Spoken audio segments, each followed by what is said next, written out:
BJD ଦଳ ତିଆରି ହେଲା ବେଳେ ଆମର ଭୂମିକା ଥିଲା। ଆମେ ବିଜେଡି ଦଳରେ ଥିଲୁ, କିନ୍ତୁ କାଳକ୍ରମେ ଆମେ ବିଜେଡି ତାକୁ 2000 ମସିହାରେ ଟିକେ ଦୂରେଇ ଯାଇଥିଲୁ। ତେଣୁ ଏଇ 2000ରୁ 2024 ଭିତରେ ଆମର ପ୍ରିୟ ମୁଖ୍ୟମନ୍ତ୍ରୀଙ୍କର କାର୍ଯ୍ୟକଳାପ ଏବଂ ଭୂମିକା ଏବଂ ବିକାଶର ଗତି ବହୁତ ଆଗକୁ ଯାଇଛି ଏବଂ ତା ଦେହରେ ଅତନୁ ବାବୁ ସାରଥି ହୋଇ ବହୁତ କାର୍ଯ୍ୟ ବି କରିଛନ୍ତି। ଆମ ଏରିଆରେ ଆମ ଘରକୁ ଆମ ଗାଁକୁ ରାସ୍ତା ତ ଦୂରରେ ଥାଉ, କୌଣସି ଗମନାଗମନ ବ୍ୟବସ୍ଥା ନଥିଲା, ଯାହାଫଳରେ ଆମେ ବାଇକ୍ ଗୋଟେ ରଖିକି ସେପଟରେ ଏପଟକୁ ଘାଟ ପାରି ହେଇକି ଆସୁଥିଲୁ।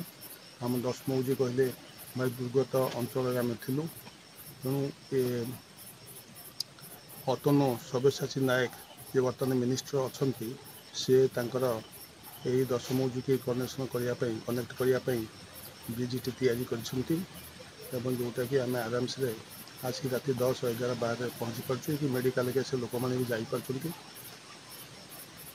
ରାସ୍ତାଘାଟ ବି ସେ କରୁଛନ୍ତି। ଆମେ ତାଙ୍କ ଉପରେ ଭରସା ରଖି ଆସ୍ଥା ରଖି ନବୀନ ପଟ୍ଟନାୟକ ଷଷ୍ଠ ଥର ମୁଖ୍ୟମନ୍ତ୍ରୀ ହୁଅନ୍ତୁ ବୋଲି ଆମର ଇଚ୍ଛା ଏବଂ ଅତନୁ ସବ୍ୟସାଚୀ ନାୟକ ଆଉ ଥରେ ଜିତିକିରି ମନ୍ତ୍ରୀ ହୁଅନ୍ତୁ, କ୍ୟାବିନେଟ୍ ମିନିଷ୍ଟର ହୁଅନ୍ତୁ ଏବଂ ଆହୁରି ବିକାଶର ସ୍ରୋତଟାକୁ ଆହୁରି ଅଗ୍ରଗତି କରନ୍ତୁ। ତେଣୁ ଆମେ ଏତିକି ସେଇଥିପାଇଁ ଆମେ ବିଜେଡ଼ି ସହିତ